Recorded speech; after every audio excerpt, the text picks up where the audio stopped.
నేను ఇవాళ యాదృచ్ఛికంగా ఉదయం వేళ ఎందుకో పుస్తకాల బీరువా దగ్గర నించుని చంద్రశేఖర పరమాచార్య స్వామి వారి యొక్క పాదాలు కనపడుతున్నటువంటి ఒక పుస్తకం ఒకటి నా దగ్గర ఉంటే ఆ పుస్తకాన్ని తీసి యథాలాపంగా ఇలా అన్నాను.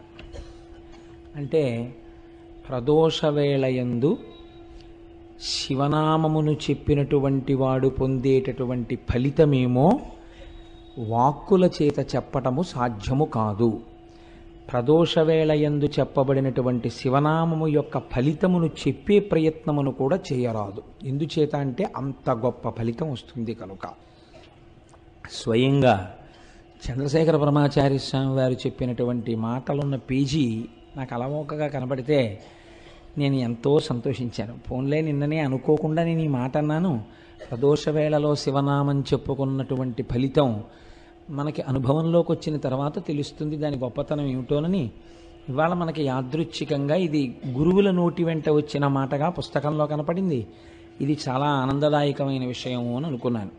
కనుక మనం ఇప్పుడు చక్కగా సంతోషంతో పూనికతో భక్తితో ప్రదోషవేళ కనుక ఆ శివాష్టోత్తరాన్ని చదివి తదనంతరము ప్రవచనాన్ని ప్రారంభం చేసుకుందాం.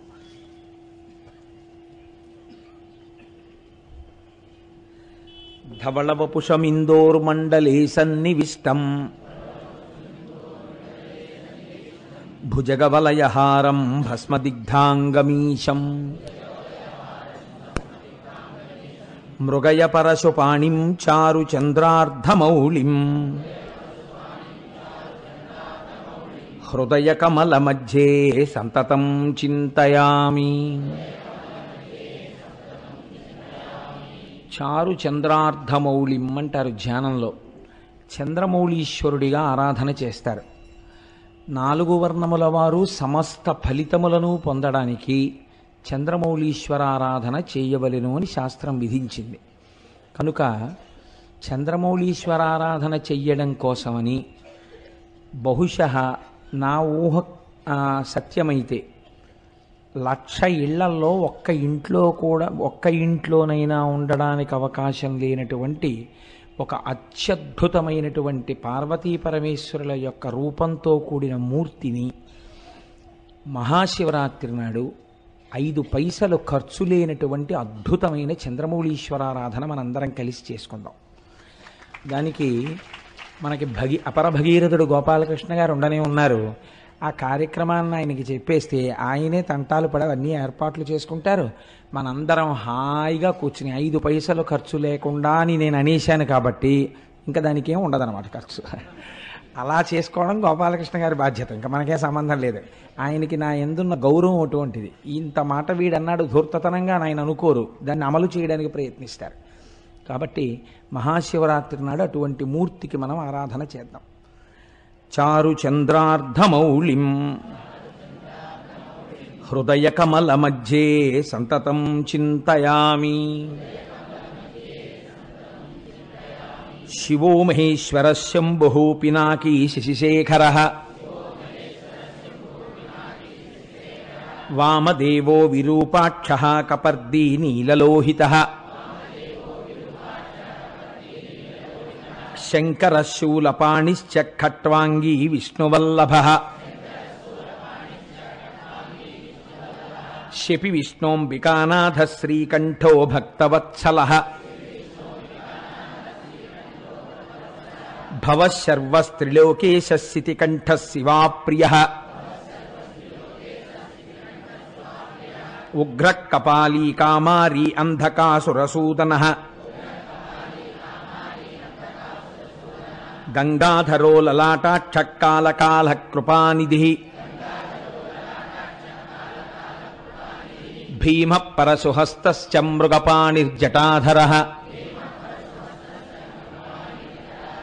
కైలాసవాసీ కవచీ కఠోరస్త్రిపురాంతకః వృషాంకో వృషభారూఢో భస్మోద్ధూళిత విగ్రహః సామప్రియ సర్వమయస్త్రయీమూర్తిరనీశ్వరః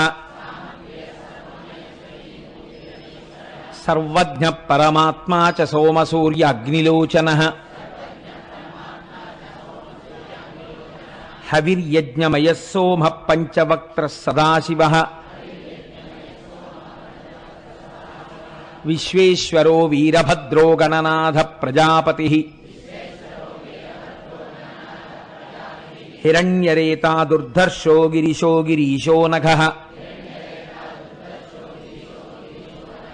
భుజంగభూషణో భర్గో గిరిధన్వీ గిరిప్రియః కృత్తివాసాః పురారాతిర్భగవాన్ ప్రమదాధిపః మృత్యుంజయః సూక్ష్మతనుర్జగద్వ్యాపీ జగద్గురుః వ్యోమకేశో మహాసేన జనకశ్చారు విక్రమః రుద్రో భూతపతిస్థాణుర్రహిర్భూజ్ఞో దిగంబరః అష్టమూర్తిరనేకాత్మా సాత్విక శుద్ధ విగ్రహః శాశ్వత ఖండ పరశుః అజపాశ విమోచకః మృఢ పశుపతిర్దేవో మహాదేవో వ్యయో హరిః పూషదంతభిదవ్యగ్రో దక్షాద్ధర హరోహరః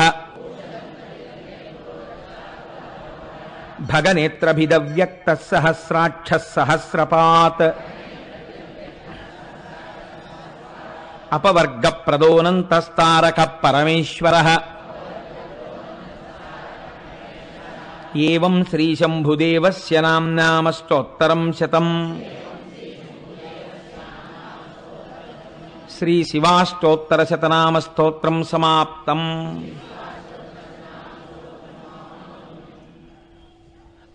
నిన్నటి రోజున భీమః అన్న నామంతో ఆ భీమేశ్వరలింగం ఎలా ఆవిర్భవించింది అన్నదాన్ని మీకు నేను విజ్ఞాపన చేశాను. దాని యందు రెండు ఉంటాయి. ఒకటి ఆయన అటువంటి గొప్ప శాసనాన్ని చెయ్యగలగడం, అటువంటి ప్రభంజనుడైనటువంటి వాయుదేవుడు మన శరీర కార్యములను నిర్వర్తించుట యందు ఎలా సహాయపడాలని శంకరుడు శాసనం చేస్తే ఔదల దాల్చి నిర్వహిస్తున్నాడో అంత గొప్పగా తన తేజస్సు చేత సమస్తాన్ని బూది చేయగలిగినటువంటి అగ్నిహోత్రుడు ఈశ్వర శాసనాన్ని ఔదల దాల్చి యజ్ఞమునందు హవ్యవాహనుడుగా, పితృకార్యముల యందు పిండమును తీసుకెళ్లేటటువంటి వాడిగా, అలాగే మన ఇంట్లో తెల్లవారి లేస్తే అన్నాన్ని పచనం చేసేవాడిగా, హవ్యం వహతి దేవానాం కవ్యం కవ్యాసినామపి పాకంచ కురుతే వహ్ని శంకరశైవ శాసనాత్ అని లింగపురాణంలోంచి అనుసంధానం చేసుకుంటూ మనం ఆయన ఎలా జగత్తుని శాసించగలిగినటువంటి వాడు అన్నదాని గురించి ఆ భీమేశ్వర నామంతో స్వామి ఆవిర్భవించినటువంటి స్వరూపం గురించి మీకు విజ్ఞాపన చేసి ఉన్నాను. ఇవాల్టి రోజున త్రయంబక క్షేత్రం గురించి, త్రయంబకేశ్వరుడి గురించి మీకు 4 మాటలు చెప్పేటటువంటి ప్రయత్నం చేస్తాను. త్రయంబకం గౌతమీతటే అని మనం అంటాం. అందులో సహ్యాద్రి శీర్షే విమలే వసంతం గోదావరీ తీర పవిత్ర దేశే యద్దర్శనాత్వాతకమిషునాశం ప్రయాతితం త్రయంబకమిషమీడే అని పిలుస్తారు. ఈశ్వర, ఓ త్రయంబకుడా, నిన్ను దర్శనము చేసినటువంటి వారిని రక్షించదవు, నిన్ను స్మరించిన వారిని, నిన్ను నమ్మిన వారిని సర్వకాలముల యందు రక్షించేటటువంటి స్వరూపం ఉన్నవాడు. మీరు ఇక్కడ ఒక విషయాన్ని జ్ఞాపకం పెట్టుకోండి. మీరు ఇప్పటి వరకు విన్నటువంటి స్వయంభూలింగముల యొక్క విశేషము ఒకలా ఉంటుంది. త్రయంబకేశ్వరుడి దగ్గరికి వచ్చేటప్పటికీ ఇది ఒక్కటి ఒకలా ఉంటుంది. నా దృష్టిలో అయితే నేను దీన్ని వేరొక రకంగా భావన చేస్తాను, అది మీతో పంచుకునే ప్రయత్నం చేస్తాను.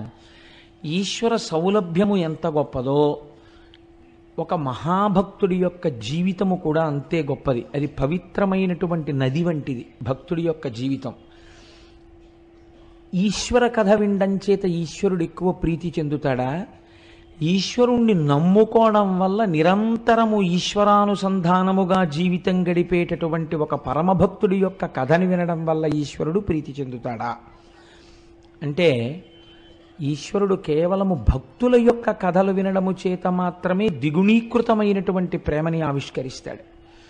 పైగా మనం ఇవాళ వినేటటువంటిది కేవలం ఒక లింగము ఆవిర్భవించినటువంటి కథ కాదు. గౌతమ మహర్షి యొక్క జీవితాన్ని ఆయన యొక్క శీలాన్ని, ఆయన యొక్క గొప్పతనాన్ని మీరు ఒక్కసారి విహంగ వీక్షణంగా ఇందులో చూస్తారు. చూసినప్పుడు మీకు అసలు ఒక భక్తుని యొక్క జీవితము, ఒక మహాభక్తుని యొక్క చారిత్రము ఎలా ఉంటాయి అనేది మీకు బాగా అవగతమవుతుంది. మీరు చూడండి, ప్రపంచపటంలో ఉండేటటువంటి మిగిలిన దేశాలకి పేరు ప్రఖ్యాతులు ఏమైనా ఉండి ఉంటే దేనివల్ల వచ్చాయి?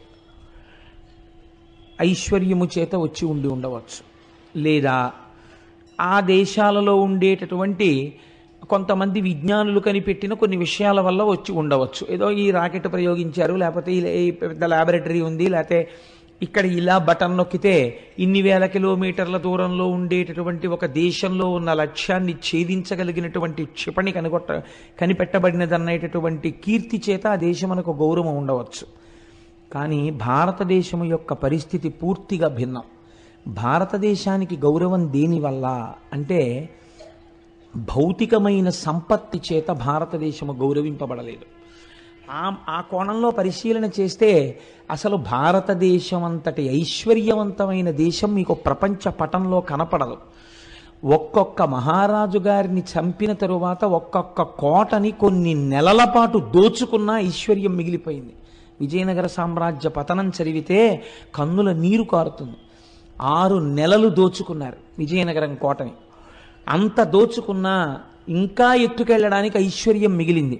ఇక్కడి నుంచి ఎత్తుకుపోయింది కోహినూరు వజ్రం, ఇక్కడి నుంచి ఎత్తుకుపోయింది నెమలి సింహాసనం, ఇక్కడి నుంచి ఎత్తుకుపోయింది ఆయుర్వేదం, ఇక్కడి నుంచి ఎత్తుకుపోయింది అథర్వణ వేదంలో భాగాలు.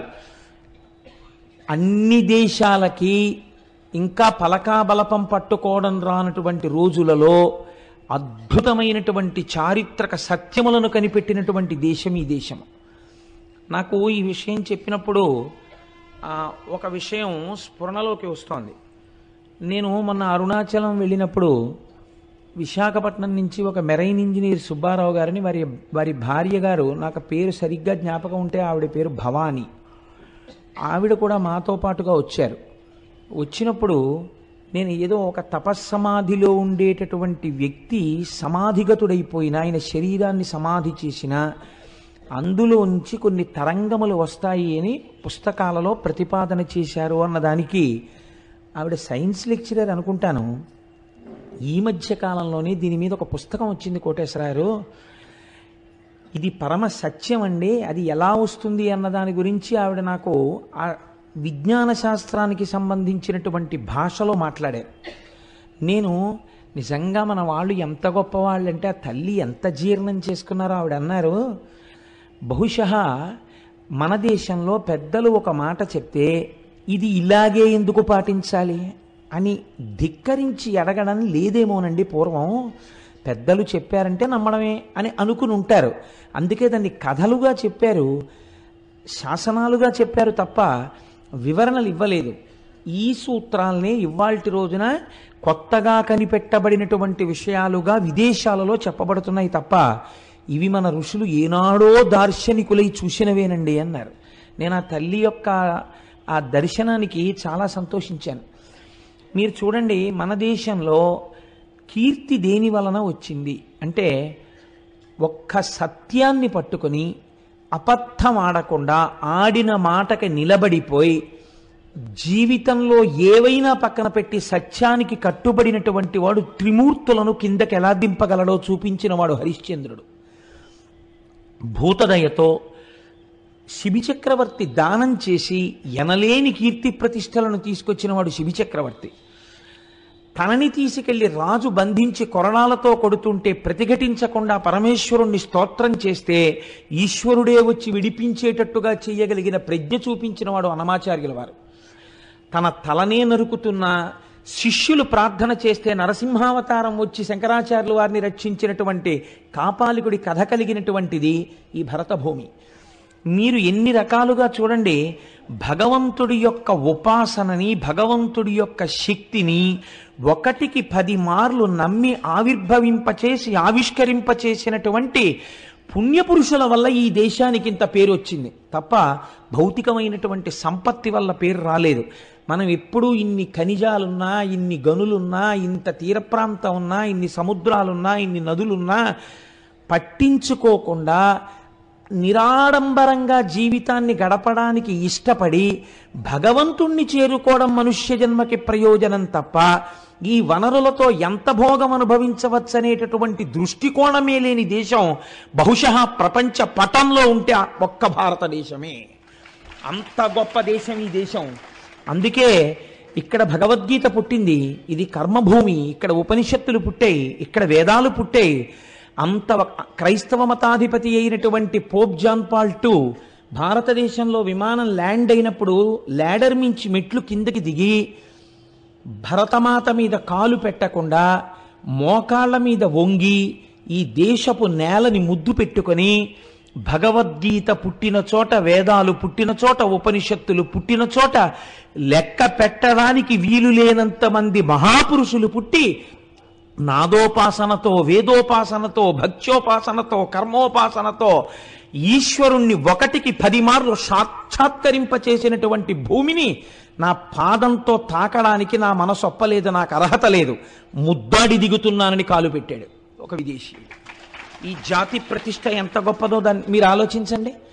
అటువంటి జాతికి మనం వారసులం. అటువంటి పుణ్యభూమి మీద కాలు పెట్టి తిరుగాడుతున్నటువంటి అదృష్టవంతులం. విశేషించి ఆంధ్రదేశంలో ఉన్నవాడు ఒక్క రాత్రి నిద్రపోతే శ్రీశైలం వెళ్ళిపోతాడు. ఒక్క రాత్రి రైల్లో పడుకుంటే తెల్లవారేటప్పటికి వెంకటాచలం వెళ్ళిపోతాడు. ఎటైనా వెళ్ళగలడు. అనేకమైనటువంటి పుణ్యనదులతో త్రిలింగ దేశంలో మనం ఉంటున్నాం. మనంతటి భాగ్యవంతులు వేరొకరు ఉండరు. ఎన్ని జన్మల పుణ్యమో భౌతిక సంపత్తితో, అర్థం పర్థం లేని సుఖభావనతో, ఎప్పుడూ అనేక రకాలైనటువంటి కామ సంబంధమైనటువంటి విషయాలతో కొట్టుకుపోయేటటువంటి సంస్కృతి యందు పుట్టకుండా ప్రపంచపటంలో తెల్లవారి లేస్తే భగవన్మయంగా జీవితం గడిపేటటువంటి జీవగడ్డ యందు మనం పుట్టేటట్టుగా అనుగ్రహించినటువంటి ఈశ్వరుడికి మనం ఎన్ని ప్రణతులు ఇడాలి. నేను ఇవాళ ఎందుకు ఈ ఉపోద్ఘాతం మీతో విజ్ఞాపన చేయవలసి వచ్చిందంటే, మీరిప్పుడు వినబోయేటటువంటి త్రయంబకేశ్వర లింగం అటువంటిది. మీరు ఆ శివలింగము గొప్పదా, గౌతముడు గొప్పవాడా అని మీరు విచారణ చేస్తే, ఒకలా ఆలోచించి చూస్తే ఇక్కడ మాత్రం గౌతముడే గొప్పవాడు. ఇది అందుకే మిగిలినటువంటి లింగముల దగ్గర ఒక్క లింగం ఆవిర్భవించింది, 2 లింగములు ఆవిర్భవించాయి. త్రయంబకం విషయంలో అలా కాదు. ఒక నది ఆవిర్భవించింది, ఒక శివలింగం ఆవిర్భవించింది. మనం తెల్లవారి లేస్తే ఏ నదీ జలాలు తాగి బతుకుతున్నామో ఆ నదిని తీసుకొచ్చిన మహాపురుషుడి చరిత్ర ఇవాళ రాబోతోంది. మనం భవతి అంటారు సంస్కృతంలో. భవతి అంటే ఉన్నాను. ఇవాళ మనందరం భవతి ఉన్నాము అంటే దానికి కారణం ఎవరో తెలుసా అండి? గౌతమ మహర్షి. ఆయన తెచ్చిన గోదావరి నీళ్ళే కదండి మనం తాగుతున్నాం. అటువంటి మహాపురుషుడి యొక్క చరిత్ర ఇవాళ మనం వినబోతున్నాం. దీనికి ఈశ్వరుడు నిజంగా ఎంత సంతోషాన్ని పొందుతాడో చూడండి. వీళ్ళు కృతజ్ఞతాభావంతో వింటున్నారని ఆనందిస్తాడు.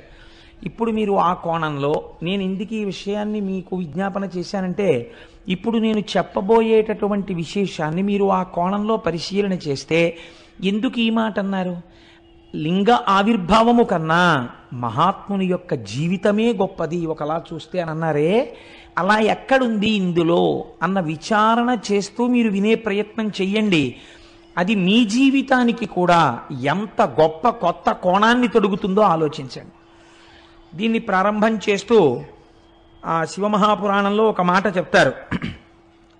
మునికులమందు గౌతముడమోఘ తపో విభవాజ్యుడై భృశంబనిశము శంభులింగనియ అనిశము శంభులింగ నియతార్చన సల్పుచు పత్నితో వసించను హరువొప్ప బ్రహ్మగిరి చేరువనొక్క వనస్థలంబునన్ అనువుగ శిష్యకోటి తన ఎండ పఠింపగ న్యాయశాస్త్రముల్. గౌతముడు చాలా గొప్ప మహర్షి. ఆయన గురించి ఎంత చెప్పినా తక్కువే. అటువంటి గౌతమ మహర్షి తన శిష్యులతో కలిసి ప్రతిరోజు శంభులింగారాధనమును చేస్తున్నాడు. ఆ లింగమునకు ఆయన ఏమని పేరెట్టుకున్నాడో చూడండి. శంభులింగాన్ని నేను ఆరాధన చేస్తున్నాను అన్నాడు. ఇది పూర్వకాలంలో మీరు ఒక 50 పేర్లు చూస్తే 51వ పేరు ఇది ఉండేది, శంభులింగం అని. అసలు ఈ పేరే కనుమరుగైపోయింది. వెర్రి వెర్రి పేర్లు, విచిత్రమైన పేర్లు. కలియుగం కదండి, నామస్మరణ జరగడానికి కూడా అవకాశం లేని రీతిలో కట్టడి చేస్తున్నాడు కలిపురుషుడు. కాబట్టి ఇన్ని పిచ్చి పేర్లు, అర్థం ఉండదు అసలు ఆ పిచ్చికి. ఒక్కటి ఈశ్వర సంబంధంతో లేవు. అంత పిచ్చి పిచ్చి పేర్లన్నీ వచ్చేసాయి ఇవాళ రేపు. ఆయన తను ఆరాధన చేసిన లింగమునకు శంభులింగము అని పేరు పెట్టాడు. శంభులింగము అంటే మీకు నేను శంభుహు అన్న నామం దగ్గర వ్యాఖ్యానం చేసి ఉన్నాను. శంభావయతీతి శంభుహు, మంచి భావములను కల్పించగలిగినటువంటి లింగమును ఆరాధన చేశాడు. కాబట్టి ఇప్పుడు ఆయన ఏం కోరుకుని ఉండాలి? మంచి భావనలను కోరుకుని ఉండాలి. ఏమిటా మంచి భావన? అటువంటి మహర్షి కోరుకునేది ఒక్కటే భావన, లోకమంతటినీ లోకేశ్వరుడిగా చూడడం, విశ్వాన్ని విశ్వేశ్వరుడిగా చూడడం. ఇదే ఆయన కోరుకున్నది కదండి. కాబట్టి ఇప్పుడు అలా శంభులింగాన్ని ఆరాధన చేస్తూ దానితో పాటు ఏం చేశాడు? చాలామంది శిష్యులు ఆయనని అనుగమించి ఉండేవారు.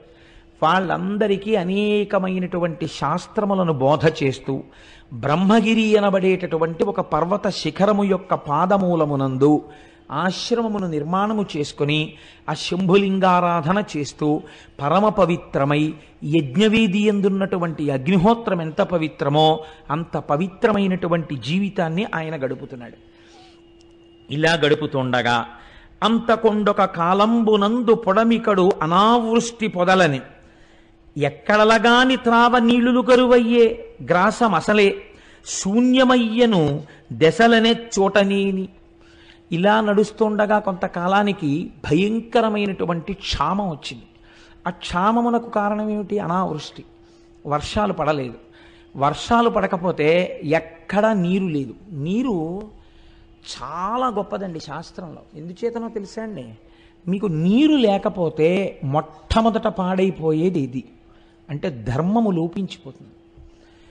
నీటికి ఒక రకమైనటువంటి ప్రయారిటీ ఉంటుంది. మీరు చూడండి, నేను హైదరాబాద్లో ఒక 7-8 సంవత్సరాల క్రితం మా తమ్ముడింటికి వెళ్ళాను. వాడప్పుడు ఆ విద్యానగర్ ఏరియాలో ఎక్కడో నల్లకుంట ఏరియాలో ఉండేవాడు. సాయంకాలం స్నానం చేసి నేనేదో సంధ్యావందనం చేసుకుందామని స్నానం చేయబోతుంటే వాడు అన్నాడు, అన్నయ్య నువ్వేమనుకోకు, ఇక్కడ 2 పూట్ల స్నానం చేయడం కుదరదన్నయ్య, అతి కష్టం మీద నీళ్లు తెచ్చుకుంటాం. ఇక్కడ నువ్వేదో పవిత్రోవా సర్వావస్థాంగతోపివా యస్మరేత్ పుండరీకాక్షం స్వాహ్యాభ్యంతర శుచి పుండరీకాక్ష పుండరీకాక్ష పుండరీకాక్ష అనుకుని సంధ్యావందనం చేసుకోన్నాడు. ఇప్పుడు ఏమైంది? స్నానము లోపించింది. ఇంకా నీరుకు కొదవచ్చింది అనుకోండి, అర్ఘ్యం ఇవ్వడానికి కూడా మనం ఇబ్బంది పడిపోతాం. కొన్ని నీళ్లు అర్ఘ్యం ఇచ్చేస్తే గుక్కెడు నీళ్లు తాగడానికి తగ్గిపోతాయని సంధ్యావందనాలు కూడా పోతాయి. ధర్మలోపము దేని వలన ప్రారంభమవుతుంది అంటే నీరు తక్కువైపోవడం వల్ల ధర్మలోపం ప్రారంభమైపోతుంది. కాబట్టి నీరు ఈ లోకాన్ని నిలబెట్టడం, మనిషిని నిలబెట్టడం రెండింటినీ నీరు చేస్తుంది. కాబట్టి నీరు చాలా గొప్పది. అటువంటి నీరు ఎందుకు ఉండదు? ఒక్కటే కారణం, నీరు ఎందుకు భూమి మీద తగినంత దొరకని రోజులు వస్తాయి అని అడిగితే దీనికి లింగ పురాణం సమాధానం చెప్పింది. సంజీవనము సమస్తస్య జగత సలిలాత్మిక భవయిత్యుచ్యతే మూర్తిర్భవస్య పరమాత్మనః అని. భవ అంటే బతికించువాడు, ఏ రూపంలో బతికిస్తాడు? సంజీవనం సమస్తస్య, అన్నిటినీ బతికిస్తాడు. ఎలా? చెట్లు, చామలు, పురుగులు, పుట్ర, మనుషులు అందరూ బతుకుతారు. దేనివల్ల? జగత సలిలాత్మిక, నీటి రూపంలో ఉండి ఆయన బతికిస్తాడు. ఆయనకి ఆగ్రహం కలిగిందనుకోండి, వర్షపు చుక్క పడదు. నాకు తెలిసి నేను ఉద్యోగంలో చేరినటువంటి ఒక 5-6 సంవత్సరాల వరకు కూడా మినరల్ వాటర్ బాటిల్ కొనుక్కోవడం అనేటటువంటిది తెలియదు అసలు. మినరల్ వాటర్ బాటిల్ కొనుక్కోవడం అనేటటువంటి సంప్రదాయం బహుశా నాకు తెలిసి ఒక 5-6 ఏళ్ల నుంచే బాగా వృద్ధిలోకి వచ్చిందేమో అనుకుంటున్నాను. నీళ్లు పడకపోవడం, అతిసారం రావడం, ఎక్కడ పడితే అక్కడ నీళ్లు తాక్కండి అనడం, ఆ లోపల ఎటువంటి నీళ్లు పోసినా ఏదో నమ్మేసో సీసా కొనుక్కోవడం, 15 రూపాయలు ఇచ్చి. సీసాలు నీళ్లు 15 రూపాయలు అంటే ఎప్పుడైనా మన వెనకతరం వాళ్ళని అడగండి, ఈ సీసా నీళ్లు 15 రూపాయలు పెట్టి కొన్నామని వాళ్ళు తెల్లబోతారు. అసలు చలివేంద్రాలు పెట్టి ఎవరైనా ఇంటికి రాగానే ఏమంటే కొంచెం దాహం పుచ్చుకుంటారని మజ్జిగిచ్చినటువంటి గడ్డ మీద తాగడానికి నీళ్లు లేవు. నీళ్లు కొనుక్కుని తాగవలసినటువంటి రోజులు వచ్చాయంటే మనం ఎంతగా శివానుగ్రహానికి దూరం అయిపోతున్నామో ఆలోచించండి. ఒకనాడు కూడా ఇలాగే శివానుగ్రహానికి దూరం అయింది లోకం. అదే క్షామము అని పిలిచారు. దీన్ని మీరు త్రయంబకేశ్వర చరిత్ర యందు గట్టిగా పట్టుకోవాలి. అందుకే ఇప్పటికీ లోకమునందు నీరు లేకపోతే సహస్రఘటాభిషేకం అని పరమేశ్వరుడికి చేస్తారు. శివలింగానికి సహస్రఘటాభిషేకం చేస్తే మళ్ళీ వర్షాలు పడతాయని. కాబట్టి చూడండి, లోకంలో నీరు లేదు, క్షామం వచ్చేసింది, ఎక్కడ చూసినా అనావృష్టి. ఇటువంటి పరిస్థితులలో ఒక్కొక్కడు ఎక్కడ నీరు దొరుకుతుందో అక్కడికి వెళ్ళిపోతున్నాడు. వెళ్ళిపోయేటప్పుడు వేటిని వదిలేస్తున్నాడు? వజ్రాలు వదిలేస్తున్నాడు, బంగారం వదిలేస్తున్నాడు, పశువులు వదిలేస్తున్నాడు, గాజులు వదిలేస్తున్నాడు, ఇళ్ళు వదిలేస్తున్నాడు, అన్నీ వదిలేస్తున్నాడు. గుక్కెడు నీళ్లు దొరికే చోటుకి వెళ్ళిపోతున్నాడు. నీరంటే అంత తేలిక కాదండి. నేను నిడదవోలు షటిల్ చేసేవాడిని. నేను నిడదవోలు షటిల్ చేసే రోజుల్లో గోదావరి పుష్కరాలు వచ్చాయి. పుష్కరాలు వస్తే చాలామంది ఆ పైనుంచి పుష్కరాలకి ఇక్కడ బంధువులు ఇళ్ళకి వచ్చి స్నానం చేసి వెళ్తుండేవారు. నేను ఒక రోజున ట్రైన్లో వెళ్ళిపోతుంటే నిడదవోలు ప్యాసింజర్లో నేను కూర్చున్న కంపార్ట్మెంట్లో చాలామంది లేచి కిటికీల దగ్గరికి, డోర్ దగ్గరికి వెళ్ళి అబ్బా ఎన్ని నీళ్ళో ఎన్ని నీళ్ళో ఎన్ని నీళ్ళో అని పొంగిపోతున్నారు. బ్రిడ్జ్ నుంచి ట్రైన్ వెళ్ళిపోతుంటే నాకు చాలా ఆశ్చర్యం అనిపించింది. అది ఎన్ని నీళ్ళో ఎన్ని నీళ్ళో ఏంటి, మనం గోదావరి వచ్చిందంటాం అంతే చాలా క్యాజువల్గా. వీళ్ళు ఎన్ని నీళ్ళో అంటున్నారు ఏంటని, ఎన్ని నీళ్ళో అంటున్నారు ఏంటమ్మా అని అడిగాను. అడిగితే ఇన్ని నీళ్లు మేము చూసి కొన్ని ఏళ్ళు అయిపోయిందండి, ఓ 20 ఏళ్ల క్రితం చూసాం, మేము ఎక్కడో రాయలసీమ నుంచి వచ్చాం గోదావరి పుష్కరాలకి, ఇంత నీటి ప్రవాహం చూసి మేము ఎన్నేళ్ళు అయిందో అన్నారు. వాళ్ళకి తెలుస్తుంది దాని అందం ఏమిటో, వాళ్ళకి తెలుస్తుంది అందులో తృప్తి ఏమిటో. మనం గౌతమ మహర్షి అనుగ్రహంతో కావలసినన్ని నీళ్లు పొందుతున్నాం కాబట్టి ఆ మహర్షిని కూడా తలుచుకోవడం మానేశాం.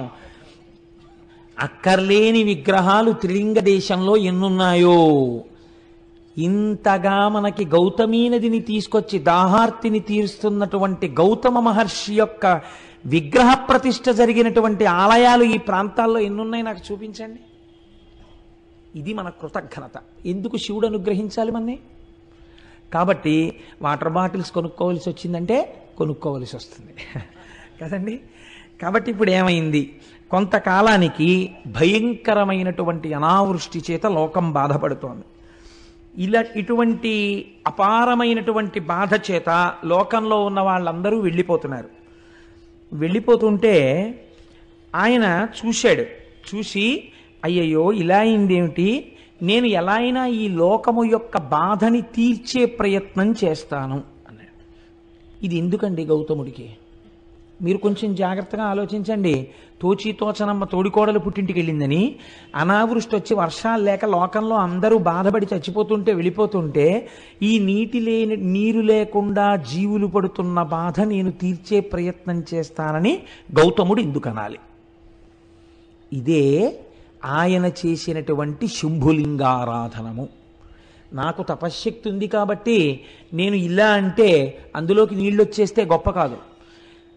రమణ మహర్షి తిరువణ్ణామలై ఎంత ఎండిపోయింది ఒకప్పుడు. రమణాశ్రమంలో ఉన్నవాళ్ళు కూడా వెళ్ళిపోతున్నారు. వెళ్ళిపోతుంటే రమణుల దగ్గరికి వచ్చి చెప్పారు, అందరూ వెళ్ళిపోతున్నారండి, నీళ్లు లేవన్నారు. అంటే రమణులు అన్నారు, వెళ్ళిపోవడం ఎందుకు, నీళ్లు లేకపోతే వెళ్ళిపోతారా, ఈశ్వర కృప ఉంటే నీళ్ళు ఎందుకు రావు అని అక్కడ గొంతు కూర్చుని 4 చారలు మట్టి తీశారు ఇలాగా. అంతే జల పుట్టింది. అదే రమణబావి అని పిలుస్తారు. తిరువణ్ణామలై అంతా ఎండిపోతుంది, రమణాశ్రమంలో ఉన్న రమణబావి ఎండదు. దానికి కావ్యకంఠ గణపతి ముని పేరు పెట్టారు, రమణతీర్థము అని పేరెట్టారు దానికి. కాబట్టి మహాపురుషులు సృష్టించగలరు, వారి తపశ్శక్తి చేత వారు సంకల్పం చేస్తే వస్తుంది. గౌతమ మహర్షి తలుచుకుంటే రోజు ఓ కొండ నీళ్లు తేలేంటి, ఆదిశంకరాచార్యులు వారు తలుచుకుంటే పూర్ణానదినే అమ్మగారి స్నానానికి తీసుకొచ్చారే, అటువంటిది ఓ కొండ నీళ్ళు ఆయన తన కోసం తెచ్చుకోలేరా? ఆయన బాధ అది కాదు, ఆయన బాధ లోకం కోసం. ఇది విశ్వమునందు విశ్వేశ్వరుని చూచుట, లోకమునందు లోకేశ్వరుని చూచుట. తను పూజామందిరంలో కూర్చుని బాగా పూజ చేసేసి, అయ్య బాబోయ్ ఏమి పూజండి అనేటట్టుగా పూజ చేసి, నియుజ్యమానా సుగజాసు హస్తా సకేశ్చరా స్తోచల పత్రహస్తా బభూవ దేవీ చకృతాసు హస్తా లక్ష్మీస్తథా పద్మిని పద్మహస్తా అంటారు సుందరకాండలో వాల్మీకి మహర్షి. పూజామందిరంలోనేమో లక్ష్మీదేవికి పూజ, బయటికి వచ్చేమో సీతమ్మ తల్లిని బాధపెడుతూ ఉండడం. ఎందుకు వచ్చిన దిక్కుమాలిన పూజ? అది కాదు పూజ అంటే. తాను లోకమునందు ఒక భాగము, ఈ లోకము ఈశ్వర స్వరూపము. కాబట్టి లోకము బాధపడితే ఇది ఈశ్వరుడి బాధ. కాబట్టి నేను లోకమును రక్షించాలి, అది నా పూజలో అంతర్భాగము అని ఆయన అనుకున్నాడు. ఇది ఆయన చేసినటువంటి శంభులింగారాధన. కాబట్టి ఇప్పుడు ఆయన జలముల యొక్క అధిదేవతను గురించి తపస్సు చేశాడు. మీకు ఏ అవసరం వస్తే ఆ అవసరాన్ని తీర్చగలిగినటువంటి వారి దగ్గరికి వెళ్ళాలి. ఇంట్లో దొంగలు పడ్డారనుకోండి, ఫైర్ ఆఫీస్కి వెళ్ళకూడదు కదా. ఇల్లు అంటుకుంటే ఫైర్ ఆఫీస్కి వెళ్ళాలి. అదేంటంటే మా దగ్గరికి వచ్చారంటే మీరు ఖాళీగా ఉన్నారని వచ్చామంటే అంటే వాళ్ళు ఏం చేస్తారు? ఇంట్లో దొంగలు పడితే పోలీస్ ఆఫీస్కి వెళ్ళాలి. ఈశ్వరుడు లోకం కృతజ్ఞతతో ప్రవర్తిస్తోంది. కృతజ్ఞులైనటువంటి వారికి ఎందుకు ఉపకారం చెయ్యాలి? వీళ్ళ బుద్ధి మరల్చాలంటే నేను వీళ్ళని శిక్ష వెయ్యాలి. తండ్రి కొడుకుని మార్గంలో తేవడానికి ఎలా శిక్షిస్తాడో అలా నేను శిక్షించాలి. కాబట్టి మీరు వర్షించకండి అని ఆజ్ఞాపించాడు. నువ్వు తపస్సు చేశావు, నేను సంతోషించాను, కానీ నేను మాత్రం వర్షించడం కుదరదు, జల సమృద్ధిని లోకమునకు ఇవ్వను. మీరు చాలా జాగ్రత్తగా గమనించండి ఇందులో ఒక విషయాన్ని. మనకి ఈశ్వరుడు ఇచ్చాడు కదా అని అనుభవించుకుంటూ వెళ్ళిపోతే, అందుకే సనాతన ధర్మమునందొక్కదాని యందు మాత్రమే అగ్నికార్యం ఉంది. ఇంకా మీకు ఎక్కడా లేదు ఇది. అగ్నికార్యంలో అగ్నిహోత్రుణ్ణి పిలిచి, హవ్యవాహన అని పిలిచి, మీరు అనుభవిస్తున్నటువంటి భోగములన్నీ దేవతల యొక్క అనుగ్రహము చేత వస్తున్నాయి కాబట్టి ఆ దేవతలకి హవిస్సులు మీరు ఇవ్వాలి. ఆ హవిస్సుని దేవతలు అందుకుంటారు. అందుకుని వారు మీ పట్ల కృతజ్ఞులై, చూడండి తిన్న ఇంటికి వాసాలు లెక్కెట్టాడంటారు. మీరు హవిస్సు ఇవ్వడం అంటే వాళ్ళకి భోజనం పెట్టడం. వాళ్ళు భోజనం చేశారనుకోండి, వాళ్ళు మీ పట్ల సంతుష్టులవుతారు. వాళ్ళు మీకు అపకారం చేయరు, వాళ్ళు మీకు తిరిగి ఉపకారం చేస్తారు. ఎవరెవరు ఏం చెయ్యగలరో ఆ ఉపకారాన్ని వాళ్ళు చేస్తారు. పర్జన్యుడు వర్షాన్ని కురిపిస్తాడు, భూమి సస్యశ్యామలమవుతుంది, వాయుదేవుడు చక్కగా వీస్తాడు ప్రభంజనుడు కాకుండా, లోకమంతా సుభిక్షంగా ఉంటుంది. అందుకే అగ్నికార్యం చేయడం, యజ్ఞం చెయ్యడం, యాగం చెయ్యడం ఈ జాతికి మాత్రమే ఉన్న సొత్తు. అందుకే ఇది కర్మభూమి. తాను బ్రతకడం కాదు, 10 మందిని బ్రతకడం నేర్పించినటువంటి భూమి ఈ భూమి. ఎప్పుడు యాగాలు యజ్ఞాలు మానేశారో అప్పుడే దేశానికి క్షామం బయలుదేరింది. అందుకే మనం చూడండి రేపు ఏం చేస్తున్నాం, 3 క్రతువులు చేస్తున్నాం. ఒకటి సుబ్రహ్మణ్యుడికి పాలాభిషేకం. మీరు వింటారు, మళ్ళీ ఇప్పుడు నేను చరిత్రచరణం అవుతుంది. ఆ కావిడి ఎత్తితే చాలంతే 12 తరాల తర్వాత ఎప్పుడో వంశం పెరగకుండా రావలసినటువంటి ప్రమాదాన్ని ఇప్పుడు తీసేస్తాడు ఆ కావిడిని ఎత్తిన వాడికి సుబ్రహ్మణ్యుడు. ఆ పాలు అభిషేకం చేస్తారు, మూర్తి చల్లబడుతుంది. మూర్తి చల్లబడగానే ఎంతమంది ఆ అభిషేకాన్ని చూస్తూ శబ్దం వింటారో అభిషేక మంత్రాలని, వాళ్ళందరి కోరికలు సిద్ధిస్తాయి.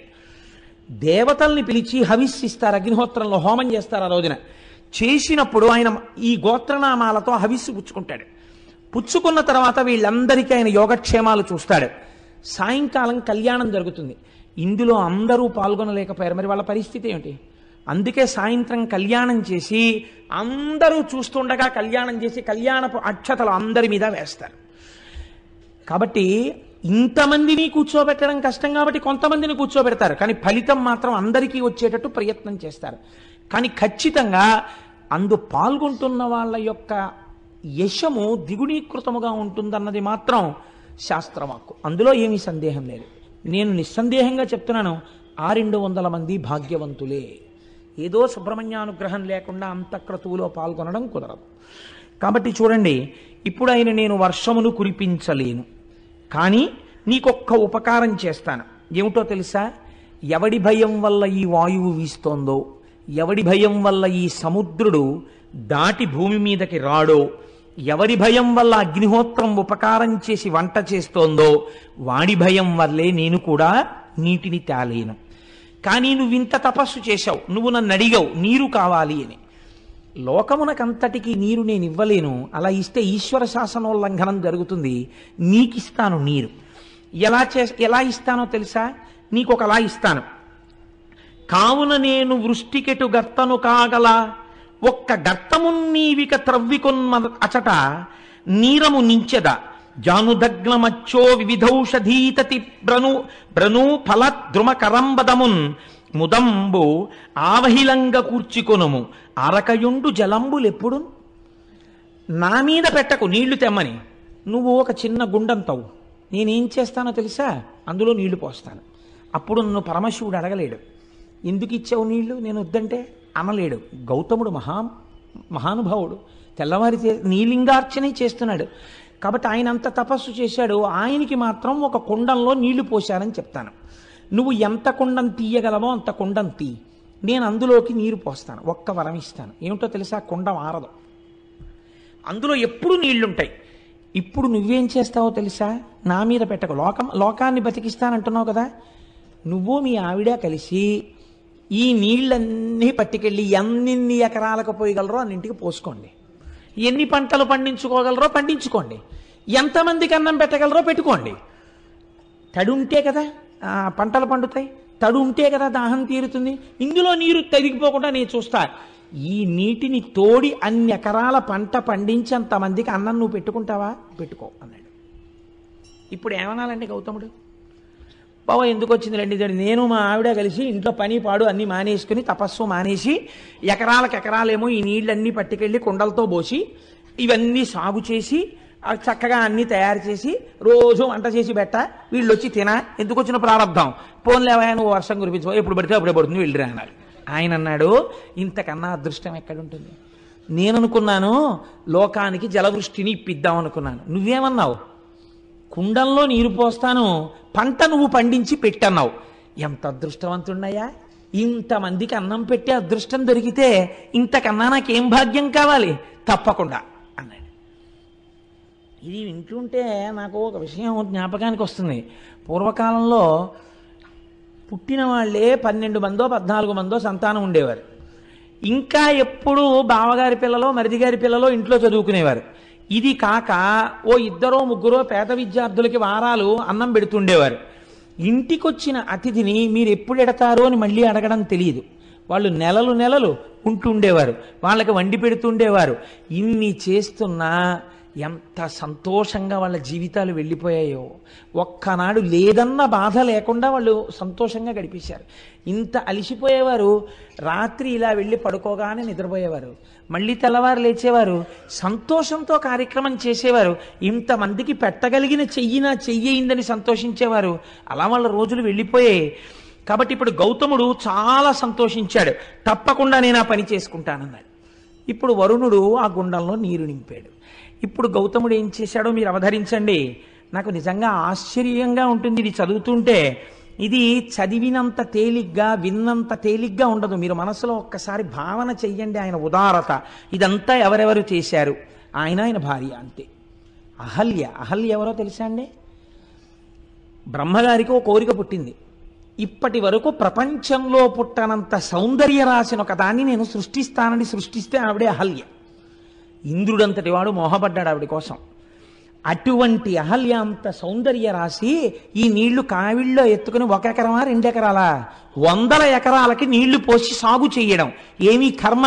వాళ్ళు అనుకున్నారు ఇలా ముక్కు మూసుకుని తపస్సు చేయడం కాదు, లోకాన్ని బతికించడం జీవితం అన్నారు. ఇక్కడే మీకు ఒక తేడా వస్తుంది. మిగిలిన ప్రపంచ దేశాలు అన్నాయే మాకుంది కాబట్టి మేము సేవ చేస్తున్నాం అన్నారు. వాళ్ళు సేవ అన్న మాట వాడారు. మన వాళ్ళు ఆ మాట వాడలేదు. ఇది లోకేశ్వరోపాసన అన్నారు వాళ్ళు. ఇది మేము సేవ చేయట్లేదు, మేము లోకమనందు ఈశ్వరుణ్ణి చూసి ఈశ్వరుణ్ణి ఆరాధిస్తున్నాం ఈ రూపంలో. అందుకే మన వాళ్ళు ఇచ్చినవాడు పుచ్చుకున్నవాడికి దండం పెట్టడు, ఇస్తున్నవాడు పుచ్చుకున్నవాడికి దండం పెడతాడు. పుచ్చుకున్నవాడు ఇచ్చినవాడికి దండం పెట్టాలా, ఇచ్చేవాడు పుచ్చుకున్నవాడికి దండం పెట్టాలా? పుచ్చుకున్నవాడికే పెడతాడు. అందుకే చూడండి, దానం చేసి పుచ్చుకున్నవాడికి దండం పెడతారు. ఎందుకు పెడతారు? నువ్వు పుచ్చుకోకపోతే నాకు ఊర్ధ్వలోకాల్లో కావలసిన పుణ్యం ఎక్కడి నుంచి వస్తుంది? భవతే విష్ణుస్వరూపాయతే తత్ ప్రామాణ్య విధే త్రిపాదస్య ధరణిం దాస్యామి ఎంచున్నంటారు. భవతే విష్ణుస్వరూపాయతే, ఆ ఈశ్వరుడు ఆ విష్ణు భగవానుడు నన్ను ఉద్ధరించడం కోసమని, నన్ను నా యందు పుణ్యమును పెంచడం కోసమని ఈ రూపంతో వచ్చి ఎదురుగుండా నిలబడి నా దగ్గర పుచ్చుకుని నాకు పుణ్యం ఇచ్చాడు. కాబట్టి నీకే నా నమస్కారం అని నమస్కరించింది ఈ జాతి. ఇంత సంస్కార బలంతో సేవించడం ఏ దేశానికి తెలియదు. వాతలు పెట్టుకుని అనవసరంగా మన వాళ్ళు లేనిపోని పొందెచ్చుకుంటారు. ఇది మన జాతికి చెందిన ఉపాసన. అలాంటి పిచ్చి పిచ్చి మాటలు ఈ జాతి సంస్కారంలోనే లేవు. మాకుంది, మేము ఎవడికో పెడుతున్నాం, మేము అలాంటి సేవలు చేసాం, ఇలాంటి సేవలు చేసాం, పేపర్లలో వేసుకోవడం, ఇది ఈ జాతి సంస్కారము కాదు. ఈ చేత్తో ఇచ్చింది ఈ చేతికి తెలియదు. అంత గుప్తమైన దానాలు చేశారు, అంత అందంగా చేసేశారు. కృష్ణదేవరాయల వారు ఎక్కడికి వెళ్ళినా ఎన్ని చేశాడో మహానుభావుడు. ఎక్కడో సింహాచలం పెడితే ఓ చోట ఓ గోడ మీద ఇలా ఉంటుందంతే, ఇన్ని పచ్చల పథకాలు, ఇన్ని మణులు, ఇన్ని ఇచ్చాడు అంతే, బస్ ఇంకెక్కడా కనపడదు. ఇంత మెట్టు గుళ్ళో కట్టిస్తే కీర్తిశేషులు ఫలానా వాడి ఫలానా ఆవిడ యొక్క కుమారుడైన ఫలానా వాడు అదేంటి మళ్ళీ బ్రాకెట్లో వీడు ఎప్పుడో 20 ఏళ్ల క్రితం చేశాడు దిక్కుమాలిన ఉద్యోగం ఒకటి, రిటైర్డ్ సో అండ్ సో, ఈ మెట్టును బహూకరించినారు అని వీడి పేరు కొన్ని వేల మంది తొక్కుతూ ఉండాలి. ఎంత కీర్తి కండుతో! అది ఈ జాతికి ఉన్నటువంటి దురద కాదు. గుప్తంగా దానం చేయడం ఈశ్వరోపాసనగా లోకాన్ని సేవించడం. కాబట్టి ఇప్పుడు గౌతముడు ఏం చేశాడు? అనిరళఘన సుగంధాఢ్యమరవి అరంద విష్యంద సుందర కుసుమ కుంద కుటజ మందార మాధవి మాలతి వకుళ చంపక కరవీర కేతకుల తతుల పరిపక్వ ఫల రాజి భాసుర సహకార దాడిమ ద్రాక్ష బదురుల పంక్తి ఫనస ఖర్జూర శ్రీఫల జంబు జంబీర లికుచ బీజాపూర నికురములను మిండుగా బండి చెన్నార మీరు వ్రీహి యవతి లాఢక చనక్రపి యంగుమాష రాజమాష మసుర ముద్గ రాజియాన నాళ గోధూమ తితతి ఘనముదనరే దోస వంగ అరటి దొండ కాకర పొట్ల సొర బీర చిక్కుడు ఉసిరిక వెలగ కరివేప ఆవయు మరిచ మార్ధ్రకమును బెండ గుమ్మడియును పెండలము కంద చేమయు చిలకండ నామాత్రము కామ్రమములు నారింజక జీరము చిర్రి పొన్నగంటియు బుద్ధి పులిచింత తింత్రిని గోగు జీవంతియు రేగు మునగ ములక మిరపకయు జుశ్రకాకినులు బత్సలియును చెమ్మయున్ బడమ మయును నాగ వల్లి లతలను క్రమములుగా వంగతతులు నారికడము లేలలు బలు తీరులలరే. ఎన్ని పండించాడో చూడండి. ఆయన పెద్ద తోటలేశాట, ఎన్ని 100 ఎకరాలు వేశాడో. ఆయన భార్య కలిసి నీళ్లు పట్టుకెళ్ళి సేద్యం చేసి ఇవన్నీ పండించారు. ఎంత లిస్ట్ ఇచ్చాడో మహానుభావుడు. పువ్వులు కూడా పెంచారు వాళ్ళు. అయ్యయ్యో 5వ తనానికి చిహ్నం కదా, పువ్వులు ముడుచుకోవాలి, ఇంటికి వచ్చినటువంటి ఆడబడుచుకి పువ్వులు ఇవ్వాలి, అందుకని పువ్వులు ఉండాలి, పూజ చేసుకుంటే పువ్వులు ఉండాలి. అందుకని మందార మాధవి మాలతి వకుళ చంపక కరవీర కేత కుల తతుల పరిపక్వ ఫలరాజి భాసుర సహకార దాడిమ ద్రాక్ష బదరుల పంక్తి పనస ఖర్జూర శ్రీఫల జంబు జంబీర, ఇన్ని పళ్ళు ఇన్ని పువ్వులు, ఇవి చాలవన్నట్టు భోజనం కోసం వచ్చినటువంటి వాళ్ళకి అసలే క్షామం కదండి. ఏదో ఓ పప్పు ఓ కూర ఓ పచ్చడి ఓ పులుసుతో సరిపెట్టుకోండి అనకుండా దోస వంగ అరటి దొండ కాకర పొట్ల సొర బీర చిక్కుడు ఉసిరిక వెలగ కరివేప ఆవయు మరిచ మార్ధ్రకమును బెండ గుమ్మడియును పెండలంబు కంద చేమయు చిలకడము నామ్రతకామ్రమములు నారింజ జీరకము చిర్రి పొన్నగంటియు బొద్ది పులిచింత తింత్రిని గోగు జీవంతియు రేగు మునగ ములక మిరపయు. ఓరి నాయనో, ఇన్ని పంటలు పండించాడు ఆయన. ఇన్ని పంటలు పండించి అదో పెద్ద రైతు బజారు, అదో పెద్ద పుష్పవాటిక. ఇవన్నీ ఏం చేసేవాడు అంటే తెల్లవారేటప్పటికి కుండల్లో పోసి ఈ వరుణగుండంలోంచి నీళ్లు తీసుకొచ్చి బోలెడంతంత అన్నరాసులు వండేవారు ఇద్దరూ కలిసి. ఎన్ని కూరలో వండేవారు. ఇప్పుడు ఏమైంది? అందరికీ తెలిసింది. అక్కడ వరుణగుండం ఉందిట, అందులో నీళ్ళెట్టుకెళ్ళి వండుకోండమ్మా అనర్త. ఏం చేస్తారో తెలుసా? అహల్య గౌతముడు పొయ్యూది వండుతారట. ఆయన తపస్సు అటువంటిది. అగ్నిహోత్రుడు అలా పనిచేశాడు ఆయన దగ్గర. హాయిగా వండుతారట. మీరు సంధ్యావందనం చేసుకుని పూజ చేసుకుని రండి, భోజనాలు వడ్డించేస్తామంటారట. మధ్యాహ్నం మనం వెళ్ళేటప్పటికి ఎన్ని వేల మందికైనా వడ్డన చేసేస్తారట. కాబట్టి ఇప్పుడు ఏమైంది? రాను రాను రాను రాను రాను రాను ఆ ఆశ్రమానికి క్షామంలో అసలు దొరకడమే కష్టం. అంటే ఉచిత భోజన పథకం ఏమీ బాధ లేదు, దానికేం కార్డు ఉండక్కర్లేదు, అక్కడికి వెళ్ళిపోతే చాలు పెట్టేస్తారు. కాబట్టి ఇప్పుడు వీళ్ళందరూ ఏం చేశారు అంటే వీళ్ళందరూ గౌతమ మహర్షి ఆశ్రమానికి వెళ్ళి చక్కగా ఆ పెట్టినటువంటి పదార్థాలన్నింటినీ తినడం ప్రారంభం చేశారు. పోనీ అక్కడతో వాళ్ళు తృప్తి పడి తిని వెళ్ళిపోతున్నారని మీరు అనుకుంటున్నారా? అంటే స్వార్థ చింతన అన్నది లోకంలో ఎలా ఉంటుందో చూడండి. ఇందులో మళ్ళీ గౌతమ మహర్షి పెడితే తినేవాళ్ళే ఇందరూ. ఒక్కడికి ఇందులో ఏం గొప్పతనంతో తను సొంతంగా ఆ సోలడ అన్నం వండగలిగినటువంటి వాడు లేడు, చుక్క నీళ్లు తాగలిగిన వాడు లేడు. కానీ ఈ కీర్తిలో వాటాలు కావాలి. అందుకని ఎవరనుకుంటున్నారా గౌతముడు? మా మేనమామకి వేలు విడిచిన బావమరిది తోడలుడండి. ఎంత అందంగా దిప్పి పొడిచారో తెలుసా అండి లోకం తీరుని. తన తాతకు తమ్ముని కొమరుడు ఒకడు వచ్చి అన్నట్ట, నా తాతకి తమ్ముని కొమరుడు అండి గౌతముడు. సంబంధం కలుపుకున్నాడు ఆయన. తన తాతకు తమ్ముని కొమరుని కొడుకంచు ఒక్కండు కూడవచ్చే తన తండ్రి ఎల్లుని చెల్లిటికి మేటి మరదియంచొక్కండు తరలివచ్చే తన మేనమావ వదిన ఎల్లుని బావగారని యొక్కండు కలియవచ్చ తన తోడి ఎల్లుని తండ్రికి మేనయల్లుడంచును ఒక్కడు అరసి డాసే ఇట్లు చుట్టరింకంబుల ఎరుగ చెప్పికొనుచు గుంపులై మునికులజులు ఆండ్రు బిడ్డలతో గౌతమాశ్రమంబు వెదుకుకొనుచు వచ్చిరంతయు విందుమీర. రకరకాల సంబంధాలు పెట్టుకున్నారు ఆయనతో. ఏమిటా అనుబంధం గౌతమ మహర్షికి కూడా తెలియదేమో ఇంతమంది చుట్టాలు ఉన్నారని. వీళ్ళు ఎప్పుడన్నా కనపడ్డారా గౌతమ మహర్షికి? ఎప్పుడూ కనపడలేదు.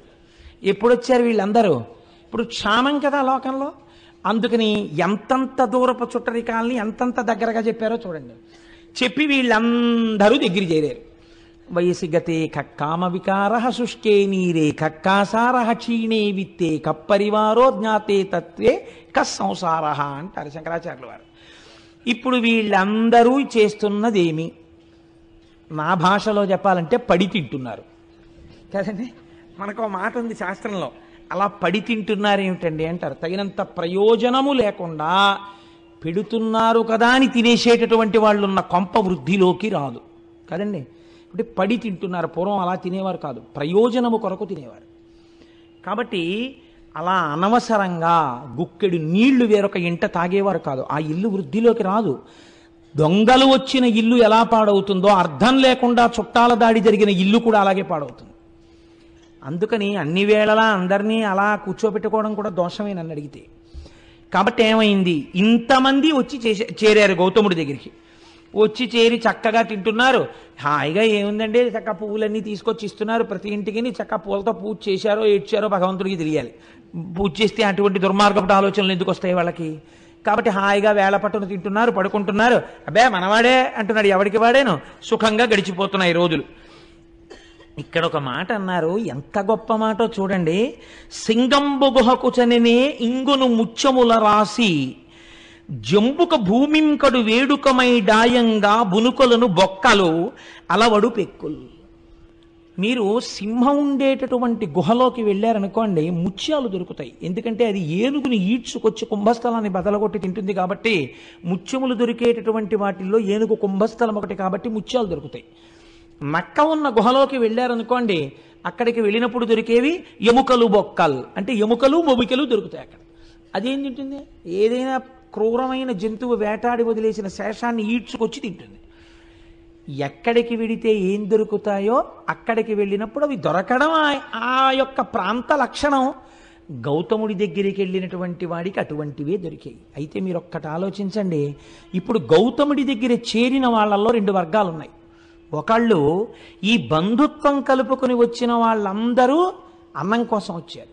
వాళ్ళకి గౌతముడి తపస్సు కానీ, గౌతముడి మీద భక్తి కానీ, గౌతముడి దగ్గర ఏదో తెలుసుకోవాలన్న కుతూహలం కానీ లేవు. శిష్యులు ఉన్నారు కొంతమంది మొట్టమొదటి నుంచి. వాళ్ళు దేనికున్నారు? వాళ్ళు గౌతముడి దగ్గర శాస్త్రం నేర్చుకోవడానికి, భగవంతుడి గురించి తెలుసుకోవడానికి ఉన్నారు. ఇప్పుడు పొడమి విజితేంద్రియుడు, దయాళుడును, మదములేనివాడు, ఉపకారి, ఈ నలుగురు స్తంభముల ఎట్లు దాల్తురు సతత మోపి ఈ జగంబు సంధియమింతలేదు అన్నారు. ఈ జగత్తనబడేటటువంటి భవనము 4 స్తంభాల మీద నిలబడి ఉంది. ఈ నలుగురు ఎవరో తెలుసా? పుడమి విజితేంద్రియుండు. ఇంద్రియములను గెలిచినటువంటి మహాపురుషుడు ఎక్కడో ఒక్కడుంటాడు, ఒక చంద్రశేఖర పరమాచార్య స్వామి వంటి వారు. అటువంటి మహాపురుషుడి యొక్క పేరు స్మరింపబడినంత కాలం కూడా స్తంభంగా ఈ భూమిని కాపాడుతుంది. 2 దయాళుడును, అపారమైనటువంటి భూతదయ కలిగినటువంటి వాడు, అన్ని ప్రాణుల యందు ఈశ్వరుణ్ణి చూడగలిగినటువంటి వాడు. ఆయన ఒక స్తంభం ఈ భూమిని నిలబెట్టడానికి. మదము లేనివాడు, అహంకారం లేనివాడు, ఉపకారి, వేరొకటికి ఉపకారం చేసేవాడు. ఈ నలుగురే ఈ భూమండలాన్ని నిలబెడుతున్న స్తంభములు. మిగిలిన వాళ్ళు దీనిలోకి వచ్చిపోతున్న వాళ్ళు. కాబట్టి ఇలా జరుగుతుండగా కొంతకాలానికి ఒక విచిత్రం జరిగింది గౌతమాశ్రమంలో. బహుకాలం బిటులేగెనొక్క దివస ప్రాహ్నంబునన్ గౌతమ ద్రుహిణుండీశ్వర పూజకై సలిలమున్ తొట్టెన్ డనాన్ శిష్యులున్ రహిమీరన్ కలశంబులన్ కొని సరోరాజంబు చేరంగా పోనహివేణుల్ ముని భార్యలప్పుడే జలంబాడంగ విచ్చేయుడు. ఒకరోజు తెల్లవారుజామున గౌతమ మహర్షి శివలింగానికి అభిషేకం చెయ్యాలి, సంధ్యావందనం చేసుకోవాలి. ఒక పాత్ర ఒకదాన్ని శిష్యులకిచ్చి, ఒరే నాన్న వరుణగుండంలోకి వెళ్ళి నీళ్లు పట్టరండ్రా, నేను సంధ్యావందనం చేసుకుని శివలింగానికి అభిషేకం చేసుకుంటాను అన్నాడు. వాళ్ళు ఆ కుండ పట్టుకుని నీళ్లు తేవడానికి వెళ్ళారు. అదే సమయానికి మిగిలినటువంటి మునుల యొక్క భార్యలు అక్కడికి స్నానం చేయడానికి వచ్చారు. ఈ వీళ్ళన్నారు, ఆడవాళ్ళు స్నానం చెయ్యడానికి వచ్చినప్పుడు వాళ్ళు స్నానం చేశాక పట్టుకుందాని లేని అక్కడ నిలబడడం బ్రహ్మచారికి దోషం అవుతుంది. కాబట్టి ఒక్కసారి మీరు పక్కకుండమ్మా, నీళ్లు పట్టుకుని మేము వెళ్ళిపోతామన్నారు వాళ్ళు. కానీ ఆ గౌతమ శిష్యులాముని సతీకండంబుతో ఒక్క ప్రక్కన చేరుండు ఘనుండు దేశికుడు వేగన్ పూజకై తీర్థమున్ కొనితే రన్మము పంచెనట్లు కదక అట్లుదకమున్ గొంపోవలెన్ తల్లులన్నను నవ్వార రటుల్ తొలగంగ కడున్ గర్వం బఖర్వంబుగాన్. అమ్మలారా, దేశికుడు మా గురువు మమ్మల్ని కుండతో నీళ్లు తెమ్మన్నాడు సంధ్యావందనానికి, లింగాభిషేకానికి. మీరు ఒక్కసారి అలా ప్రక్కకి తొలగితే మేము ఆ నీళ్లు పట్టుకుని వెళ్ళిపోతామమ్మా అన్నారు వాళ్ళు. అనేటప్పటికీ వాళ్ళు అన్నారు, మీకు ఎంత మిడిసిపాటు వచ్చిందిరా, మీకెంత గర్వం వచ్చిందిరా, మునిపత్నులం మేము స్నానానికి వచ్చామా? మా స్నానం కన్నా గౌతముడికి సంధ్యావందనమును అభిషేకం ఎక్కువయ్యాయా? ముందు గౌతముడికి నీళ్ళు వెళ్ళాలా ఇక్కడి నుంచి? అంత గర్వం వచ్చిందా గౌతముడికి అంటే? చూశారా, ఇంటి యజమాని అన్నం తిన్న తరువాత విదిల్చినటువంటి చేతి ఎంగిలి మితుకులు తిన్న కాకి బలిసి యజమాని తల మీద తంతే ఎలా ఉంటుందో వీళ్ళ బ్రతుకులు అలా ఉన్నాయి. కాబట్టి ఇప్పుడు ఈ మాట అన్నారు అని వాళ్ళు చరచరా అక్కడి నుంచి బయలుదేరి తమ భర్తల దగ్గరికి వెళ్ళేటటువంటి ప్రయత్నం చేస్తున్నారు. చనుండు మీరలిక సత్వరమేమిటి దీర్ఘమాడి నీళ్లను కొనిపోవగావలే జలం వనరింపకొడల్పలు ఇరుమీ ఘనత నిరుంగకిట్లు పలుకం దొరకంటి రణంగ వారలం తనిచని ఆశ్రమమున కొంత గురురజ్ఞికి చెప్పెనాపయున్. ఇంతంత అహంకారం ఏమిట్రా మీకు? మేము ఇక్కడ స్నానం చెయ్యాలి, అభిషేకమా సంధ్యావందనమా? అంత గొప్పవాడైపోయాడు గౌతముడు, పొండవతలకన్నాడు. వాళ్ళు చిన్నబుచ్చుకుని నీళ్ల కుండని నీటితో తేకుండా ఖాళీ కుండతో తిరిగి వచ్చారు. గురువుగారి దగ్గరికి వెళ్ళి ఈ మాట చెప్తే, గురువుగారు చూశారా వీళ్ళని చేరదీసినందుకు ఎలా ప్రవర్తిస్తున్నారో అని గురువు పొద్దున్నే నొచ్చుకున్నా దానికి మేము కారణం అవుతాం.